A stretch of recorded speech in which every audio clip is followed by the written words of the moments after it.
For the Palestinian view on this latest ceasefire agreement, we're joined by a former advisor to President Mahmoud Abbas and the PLO, Diana Bhutto. She joins us from Ramallah. Diana, thanks for joining us. When we look at this agreement, or understanding as the Israeli representative called it, what did the 50 days of conflict achieve for the Palestinians, if anything at all? Well, I think the main issue is whether the Israelis are going to finally begin to lift the blockade.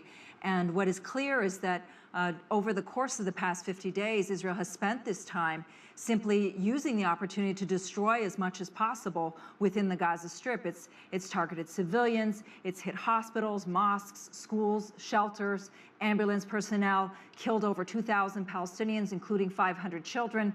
But at the end of the day, the real question is whether Israel is now going to face international action and be forced to lift its blockade over the Gaza Strip, or whether these people whose lives will have been lost in vain. But insofar as lifting the blockade, how much has been achieved to achieve that goal? I don't think there is going to be very much achieved with respect to that goal, and that's largely because of the fact that so far the agreement remains silent in terms of who's going to actually be monitoring this. We've been in this situation in the past, in 2012, when there was a similar massacre that was committed by the Israelis in the Gaza Strip. And immediately after that, they vowed, before at the time Secretary Clinton, that they were going to ease the blockade or lift the blockade. And of course, that didn't happen. And we are now facing the exact same situation as we were then 2 years ago. This is why it becomes crucially important for the international community to get involved in two ways. First, to be able to monitor and ensure that this blockade is actually lifted. But secondly, and more importantly, to begin to hold Israel accountable. Israel cannot continue to act as though it's above the law and treat the Palestinians as though it's beneath the law. If it continues to do so, then I'm afraid that we're going to be in the same situation in a few years' time, or perhaps even less. You know, if we look at what some analysts are saying, some say this agreement was very similar to the one that was offered to the Palestinians, to Hamas, about a week after this current conflict started, and very similar to the one that was offered and signed by the Palestinians 21 months ago after the last war. So in that respect, I mean, did we have to go through a 50-day war with such a great loss of life, destruction, etc., to come to essentially what was on the table some time ago? What I do want to say is that this isn't something that had been offered to the Palestinians in the past. What I think is very important is that the Palestinians have been forced at this point in time to be able to negotiate over their basic human rights, and that I feel is very repugnant. Rather than the international community coming forward and demanding that Israel lift its blockade, a blockade that they themselves have indicated is illegal, they simply allowed Israel to continue this military assault on the Gaza Strip, a defenseless civilian population, 43% of whom are under the age of 14. And instead, when Israel got to the point where it wanted to sit down and negotiate, it is doing so on the basis of basic human rights. Palestinians should not be forced to be negotiating over whether they should have an airport or a seaport, or whether the Gaza Strip should not be an open-air prison. This is something that is granted to them by international law. And rather than them negotiating for these things, we should be seeing international activity to condemn Israel and to hold Israel accountable for these actions. You know, when we look at this understanding or this agreement that was signed in Cairo, the main issues have been postponed. You know, the issues of reopening the port, reconstructing the airport, prisoner exchange, freedom of movement, etc. All those things have been postponed. What guarantee is there that these will be discussed in a month's time? This is the major problem, is that there are no guarantees at this point in time. And I'm afraid that we're going to be back in the same situation in a couple of years' time, if not less.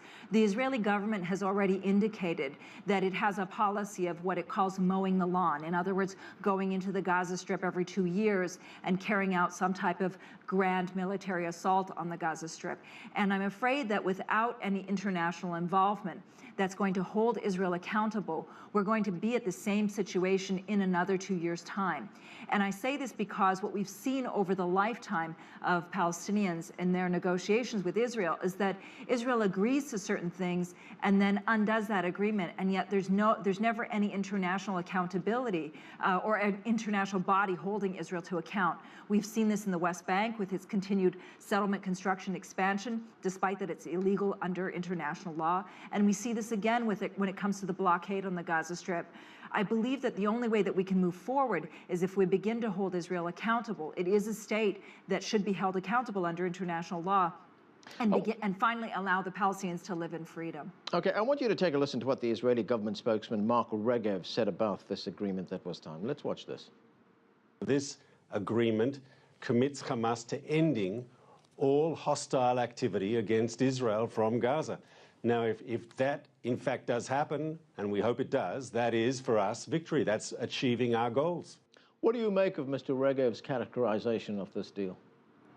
I think that what Mr. Regev needs to understand is that that Israel should be the one who is being demilitarized at this point in time. We've seen that Israel has used weaponry that has been provided to it by the United States in violation of U.S. law. And this call of quiet for quiet has never been met with quiet by the Israeli side.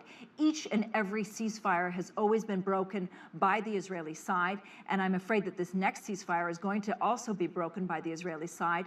And this is why I think it's now crucially important that we begin speaking of an arms embargo on Israel. It's proven itself incapable of handling weapons. It's used these weapons on civilian populations in violation of international law, and it's now time to hold Israel to account for that. You know, the Palestinian Authority President, Mahmoud Abbas, has opted for a non-violent route. He's opted for negotiations with the Israelis towards a two-state solution to this problem. What has he got in return? More settlements. But here we have Hamas, which, you know, we have 60 days of violence, and Hamas gets a few concessions. Maybe not major concessions, but it gets a few concessions, whereas Mahmoud Abbas didn't get anything. The big problem is that the message that has been sent to the Israelis, and that the Israelis, are sending to the Palestinians, is that this process of sitting down and negotiating with Palestinians is never going to yield anything. In other words, the peace process, which we saw for a period of 20 years take shape, only led to a tripling of the number of Israeli settlers living illegally in the West Bank. It led to more and more checkpoints. It led to a worsened economy. It led to more home destruction. And so what the message that the Israelis are now sending is that actually violence works. And this is why it becomes very important now to begin to hold Israel to account for its violations of international law. If we don't, my fear is that we're going to continue to see that violence is going to be the only means, and that insofar as violence is the only means, there's never going to be an end game to this. And this is why I think it's crucially important now we begin to hold Israel to account, with the international community stand up very clearly and say to Israel, enough is enough. It's enough with its occupation, enough with the apartheid, and it's time for Israel to have the weight of the law be brought down on it. Right, if we look at the big picture here, a Palestinian state, does what happened in Gaza, I mean the truce that's signed, etc., take the Palestinians closer to that? It remains to be seen, really. And the reason that I say it remains to be seen is because of the fact that the Palestinian Authority in the West Bank has really taken a very cold approach to actually holding Israel accountable. They continue to have one strategy and only one strategy, and that's negotiations. And despite the fact that this negotiations process has failed and proven to be a disaster for the Palestinians, the current president continues to insist that this is the only way to move forward. And in so doing, what he's basically saying is that Palestinians will one day surrender. And it's not a reflection of reality. Palestinians are not going to surrender. So at the end of the day, if this president believes that it's time to actually represent Palestinians, he's going to take measures to hold Israel to account. If he doesn't, then he's going to continue to fall into the same failed peace process that we've seen over the course of the past 20 years. At the end of the day, the responsibility rests with him. Does he want to actually hold Israel to account, or is he going to continue to feed into this facade of a peace process? You know, if we look at the last 7 weeks of intense Israeli airstrikes on Gaza, Hamas says this is, and I'm quoting here, a victory for resistance. How can it be a victory when 2,000 Palestinians have lost their lives? 500 of them, as you've pointed out, are children. Major devastation in the Gaza Strip. It will take a long, long time for people to get back into their homes. Their homes have to be rebuilt. Hospitals have to be rebuilt. How can it be looked at as a victory?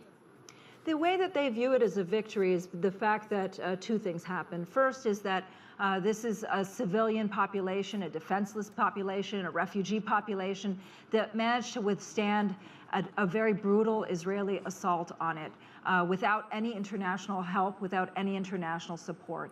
And while nobody is diminishing the lives of those who've been killed or those who've been injured, or the homes, the schools, the mosques, etc., that have been destroyed, what people in Gaza are saying is that this is a victory for the fact that they've managed to stay standing. And it's a victory for the fact that they've managed to remain standing in the face of a very brutal blockade. Nobody in the Gaza Strip is terming this a victory in the sense that people are happy to see these lives lost, but they are saying that this is the only thing that has managed to push back the Israelis, the fact that the Palestinians have remained standing despite the fact that these brutal war crimes have been committed against them.